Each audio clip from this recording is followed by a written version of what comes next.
most accurate local forecast starts now with meteorologist Brett Thackeray.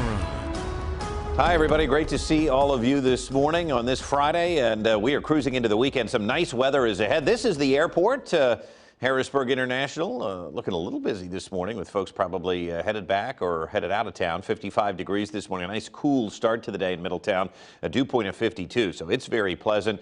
Again, the relative humidity, it's kind of deceiving, right? Because the temperature and the dew point are close, so the relative humidity is high, but it doesn't feel humid because there's not a lot of moisture in the air. That's why we use dew point as a real measure of the humidity. You can see the satellite and the radar showing you pretty quiet conditions. It's dead quiet, in fact, across the area, and that is because high pressure is building in and doing its thing and really taking the temperatures down.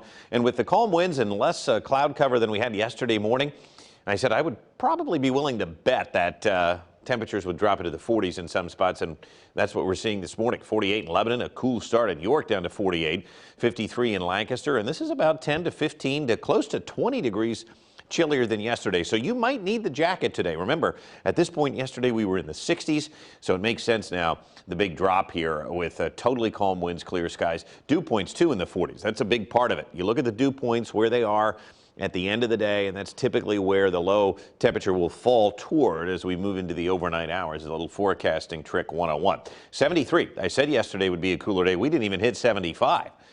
So it was remarkably cool and pretty comfortable, too. A normal of 78 right now. No rain yesterday. The deficit, as I mentioned, too, that's going to continue to build back up, now at about a half inch. So once again, we can use some rain. We've got a warm front to our north. That's not going to have any impact here. We do have a front off to the west. That will not have any impact here until likely next Monday. And in the meantime, we're going to start to see temperatures warm up. We're going to be in the warm sector here. One thing to note, though, the next couple of days, we may see some haze out there. The sky may appear milky at times.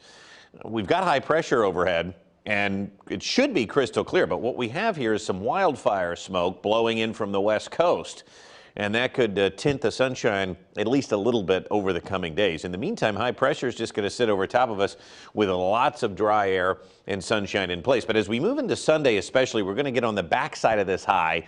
We get the return flow from the south ahead of our next frontal system, and we get really warm here. Now, we don't expect any rain and hardly any clouds overhead. That's why I just wanted to mention that smoke. If you see some haze out there, that's what it's from. But for the most part, it is nice and quiet here as we look ahead through Sunday. Sunday, very warm. Temperatures returning into the upper 80s. The extended outlook shows you, again, a pretty bleak shot at some rain over the coming days. We've got two fronts that could give us a few showers. One coming through late Monday and another coming through late Thursday. Watch what happens. Sunday, we're warm. Here comes that front Monday. This does indicate a couple of showers could occur next Monday and Monday night. And then again, we stay mainly dry here until next Thursday. That's when another front wants to barrel in here and cool us off by the end of next week with a few showers and maybe a couple of thunderstorms. So it is something to watch. In the meantime, we've got a couple of games this weekend. Meteorologist Dan Tomaso and I break it down on our podcast. It drops on Wednesdays, but of course this is good through the weekend. Chiefs won last night in a pretty big game. We talked about that. You can find us on Apple, Spotify, Google, Amazon, YouTube, and of course ABC27.com. We've got a write-up with it. Check it out. It's Weather Wagers coming at you. We do talk a lot about the Penn State game, too. Penn State favored on the road going down to Jordan-Hare Stadium. And it's going to be a nice day, but it is going to be warm. Nothing Penn State is not used to playing in the weather. 87 degrees here, playing in the heat, I should say. The kickoff is at 3:30. It is going to be a warm and humid day on Saturday, not only in Auburn, Alabama, but also here. It may not be as humid here, but it is going to be warm. 82 tomorrow. We start to see the temperatures really increase Sunday and Monday. We've got a couple of showers possible Monday later in the day, and again on Thursday here. So, listen, I'll tell you what, temperatures staying in the 80s, a chance of a cool down here as we move into late next week. All right. Thank you, Brett. We'll be right back.